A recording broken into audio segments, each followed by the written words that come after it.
लेकिन इसके अलावा भी हमने निर्णय किए। हमको मालूम है हमारे प्रदेश की कृषि आधारित अर्थव्यवस्था, तो कृषि के लिए हमने कहा कि हमने सरकार बनाने के पहले माननीय नरोत्तम मिश्रा जी भी उसमें थे, जब कहा था कि 2700 रुपए क्विंटल हम गेहूं देंगे, वो 5 साल की बात थी। लेकिन मुझे इस बात का आनंद है, माई की कृपा से 1.25 साल में ही हमने 2600 रुपए क्विंटल गेहूं खरीदना चालू कर दिए अपने अनाज की मंडी। कौन सा काम छोड़ रहे हैं जीवन में सबके लिए। हमने तो राम राज्य में सुना था कि राम राज्य में हर गरीब आदमी के लिए जीवन की जरूरी चीजें सबके लिए मिलती थी। आज यशस्वी प्रधानमंत्री के नेतृत्व में गरीब आदमी को रहने का मकान, अपने 2.5 लाख शहर में, गांव में 1.5 लाख से ऊपर की राशि। कभी कोई गरीब आदमी सोचता था कि इतनी बड़ी राशि कोई मिलेगी खाने के लिए। अपने माननीय मोदी जी के माध्यम से कोविड के समय से निःशुल्क अन्न, सबके लिए अन्न। ये तो हमारे लिए वेद वाक्य में लिखा, यह पिंड ब्रह्मांड है, जैसा पिंड होता है वैसा ब्रह्मांड होता है। जिसका अपना मन जैसा होता है परमात्मा उसको यश देता है, वो सबके लिए जुटाता है। आज यशस्वी प्रधानमंत्री के नेतृत्व में हमको एक तुलना करेंगे, यशस्वी प्रधानमंत्री के नेतृत्व में 1947 में देश के देवी देवताओं के लिए 1000 साल की गुलामी पृथ्वीराज सिंह चौहान के जमाने से, लगभग 1000 साल की गुलामी के बाद इस देश ने सुख का सूर्य देखा, स्वतंत्रता देखी। सनातन धर्म के सभी स्वतंत्रता सेनानियों ने सभी अलग अलग प्रकार के लंबी लंबी अपनी लड़ाइयां लड़ते हुए सबने अपने अपने लंबे संघर्ष में ये इस भारत की आजादी का सपना देखा। ऐसे में जब आजादी के पहले वाले आक्रांताओं ने हमारे सभी देवस्थान नष्ट भ्रष्ट कर दिए, जब वो मजबूत थे तो हमारे देवताओं ने क्या बिगाड़ा, लेकिन ये सदैव संघर्ष चलता आया, देव असुर संघर्ष इसको बोल सकते। लेकिन यशस्वी प्रधानमंत्री के नेतृत्व में, यशस्वी प्रधानमंत्री ने 1947 में जैसे देश आजाद हुआ और हमारा पहला ज्योतिर्लिंग सोमनाथ जिसको नष्ट कर दिया था 1000 साल पहले मोहम्मद गजनवी ने, उसका बदला लेते हुए वो हमारा सोमनाथ का मंदिर जगमगाता हुआ दिखाई दे रहा है। तो जोरदार अभिनंदन करें सरदार वल्लभ भाई पटेल के लिए। डॉक्टर राजेंद्र प्रसाद जी के लिए राष्ट्रपति उस समय के थे, उन्होंने जनता के सहयोग से अपने देवस्थान को जगमगाने के लिए, सनातन धर्म की पताका लहराने के लिए उस समय उसका महत्व स्थापित करते हुए देवस्थान जगमगाया था। इस भरी दोपहरी में नवरात्रि चल रही है, उपवास का समय भी है, लोग अलग अलग साधना करने के लिए अपने अपने काम में व्यस्त हैं।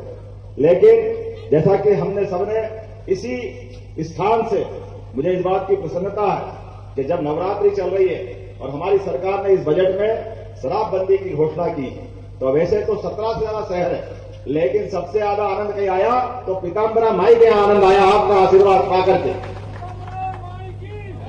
आपने अपने इस पीताम्बरा माई के आंगन को पवित्रता के बलबूते पर, स्वामी जी महाराज ने अपनी साधना के बलबूते पर एक सामान्य नगर को पवित्र नगर के रूप में बदला। मैं दोनों हाथ जोड़ के प्रणाम करता हूं माई को और स्वामी जी को याद करता हूं। व्यक्ति अपने साधना से, तपस्या से, अपने निष्ठा से और पवित्र आत्मा से क्या कुछ कर सकता है, ये उससे बड़ा उदाहरण, दतिया से बड़ा उदाहरण। हजारों लाखों लोग दौड़े दौड़े चले आ रहे हैं मां की कृपा पाने के लिए। लेकिन मां की कृपा पाने के लिए ये जो केंद्र बनाया स्वामी जी महाराज ने अपनी तपस्या से माई को उपस्थित कर दिया, इससे बड़ी बात क्या होगी। वाकई वो अद्भुत व्यक्तित्व, देवी देवता हमारे अपने कहने पर अपना निवास बना ले, अपना आवास बना ले और सबके लिए वो आशीर्वाद देने के लिए धाम बना करके धाम जगमगाए। मुझे इस बात की प्रसन्नता है यशस्वी प्रधानमंत्री का जोरदार अभिनंदन को श्रीमान नरेंद्र मोदी जी, जिनके नेतृत्व में कितना अच्छा लगता है हमको। हमारे देश के नेता सभी प्रकार के विकास के काम करते करते आज इतना लंबा समय चला गया, लेकिन 47 के बाद भगवान राम के मंदिर में जितने रोड़े अटकाए गए, क्या क्या नहीं हुआ। भगवान राम के जन्म के प्रमाण पूछ रहे, भगवान राम के बारे में पता नहीं क्या क्या किया। अरे पता नहीं ईश्वर की क्या लीला है, लेकिन ये जो मर्जिया कहते हैं। जोरदार अभिनंदन करो सर्वोच्च न्यायालय का, हमारे अपने सर्वोच्च न्यायालय का, और वो सारे संघर्ष सुधीर हमारे अपने जिनने 550 साल की लड़ाई लड़ी। और यशस्वी प्रधानमंत्री ने जब सुप्रीम कोर्ट का निर्णय हुआ तो अयोध्या के पास सरयू धाम में भगवान श्री राम आज शान से मुस्कुराया, बोला जय श्री राम। इतना अच्छा लगता है हमारे धाम में, सरयू धाम में, अयोध्या में अगर भगवान श्री राम नहीं मुस्कुराएंगे तो कौन मुस्कुराए। अरे आज यशस्वी प्रधानमंत्री का ही आशीर्वाद है। गरीब अमीर, ऊंचा नीचा, ये धर्म वो धर्म, सबसे ऊपर उठकर सबके लिए काम कर रहे हैं, कोई व्यक्ति को नहीं छोड़ रहे। इसलिए आज कितना अच्छा लगा, विदेश के राष्ट्रपति आते हैं और आने के बाद उनको अगर कोई हमारी भेंट देना हो, अरे भारत में कोई आए, और देश का सबसे बड़ा सम्मान पाना है तो हमारे लिए परमात्मा की दया है। हमको मालूम है गोपाल कृष्ण ने उस भीषण युद्ध के समर में भी पवित्र गीता अपने मुखारविंद से करके एक अप्रतिम गति है, अपना कितना बड़ा पवित्र ग्रंथ दिया और वो गीता जो सदैव कर्मवाद की शिक्षा देती। कितना अच्छा लगता है माननीय प्रधानमंत्री जी, कोई अमेरिका का राष्ट्रपति है, इंग्लैंड का है, ऑस्ट्रेलिया का है और पवित्र गीता उनको भेंट करता है। कितना अच्छा लगता है ये देख करके। हमारे लिए ये गीता भी हमारे पूरी सनातन संस्कृति की चारों वेद, 18 पुराण, सारे उपनिषद सबका निचोड़ है पवित्र गीता में। और ऐसे एक नहीं कई घटनाक्रम अमेरिका के राष्ट्रपति आए या चाइना के, कभी मदुरई के मंदिर में उनका स्वागत करते प्रधानमंत्री जी। अरे हमारे देवालय के शिखर और शिखर के ऊपर कलश, परमात्मा की दया से ये कलश हमको आत्मा से परमात्मा की ओर ले जाने वाले उस भाव से परिचित कराते हैं। जिसका जन्म हुआ है उसका मृत्यु होगी, लेकिन जन्म और मृत्यु के बीच जो अच्छा हो सकता है उसको अच्छे से अच्छा करने का प्रयास करो।